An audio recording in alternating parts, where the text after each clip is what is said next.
Big boy bike. Can-Am Qualifier, 350cc, rotary valve. From the VIN number, appears to be a 1980. So the VIN starts with an 8075, Qualifier 350. I got kind of confused on the VIN numbers and the motor numbers. The motor number starts off with a 116. This is just a badass motorcycle. And the reason I say big boy bike, at the lowest part of the seat is 37 inches.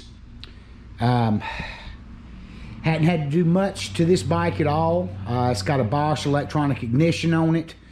The only main thing that my buddy Ray helped me out with was the that seal behind the Kickstarter.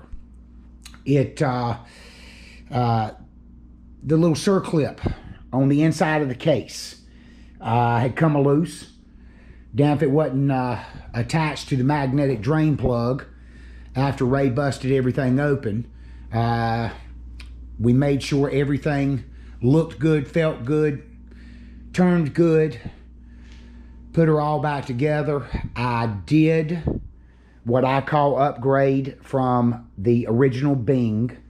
The original Bing does go with the bike, but I went with a Mikuni, and there was a guy that had ran some dyno tests on a Can-Am and threw out the recipe for all the jetting and everything else, so it was kind of a no-brainer to go ahead and give it a try, and I'm just happy as hell that I did. It made the bike even run better. That's a Michelin tire on the back. The exhaust's in great shape. Everything on the bike is, I mean, you can tell it's been ridden. No doubt about it. I mean, this is a fun bike. It really is. There's some new plastics on it. There's some additional plastics that go with it.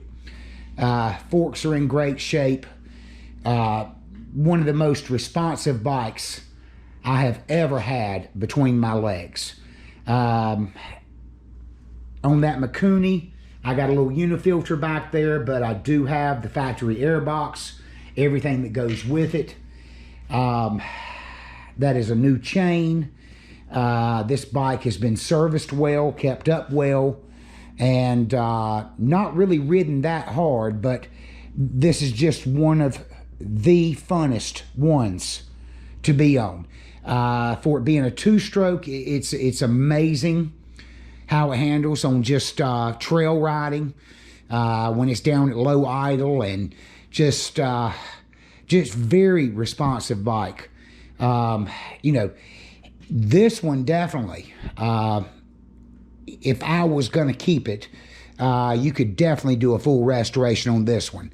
No doubt about it. These 80 Can-Ams were before their time.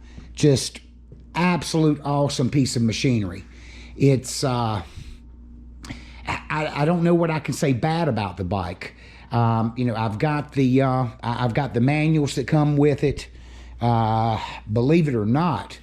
And I just had no idea there were that many Can-Ams out there, but it comes in 3 parts. It's a pretty damn thick manual. And then that last manual is just the parts catalog. And so I think the only not new plastic on the bike is going to be the headlight housing and the tank. But both of those could be shined up just like shiny brand new. There is another front fender, rear fender. There's a few more spare parts that come with it. I'm sure there'll be a photo of that in the ad. The bike is just unbelievable. I mean, it really is. Just one of my favorite bikes. And if you want something that's going to be reliable, if you want something that will not let you run out of throttle. So, fact of the matter is, I have never had this bike as fast as it will go. I've tried. I've had it on the drag strip. It's just unbelievably an awesome bike. I mean, it really is. And so I don't know what else to say about it. I mean, anybody that knows Can-Ams, you know, when they are tight and right, they are just unbelievable pieces of machinery. They're just set up. I mean, it's like a tank. And I mean, you know, of course, Can-Ams were one of the bikes that was used in the military. I don't think it was this particular one, but if the military is going to grab a hold of a bike, you know that you've got a pretty good indication that she's going to be reliable. I mean, just, you know, the way the front forks are manufactured, you know, just the beefiness of the frame, just everything about the bike is badass. I wish I could say more about the bike, but, you know, the Can-Am pretty much speaks for itself. Anybody that has any idea about these bikes, it's unbelievably fast, wants to be on its back wheel. I'm trying to think of anything else. You know, everything is in pretty damn good shape. Now, of course, you know, those side covers, I mean, they have not been painted.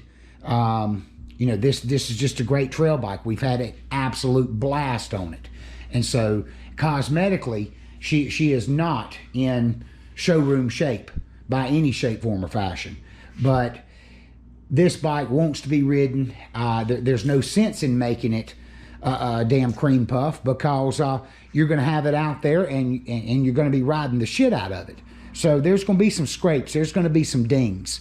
But not sure what else to say about the bike other than this is definitely one I really hate to see go. But I've got to get working on some of these other projects.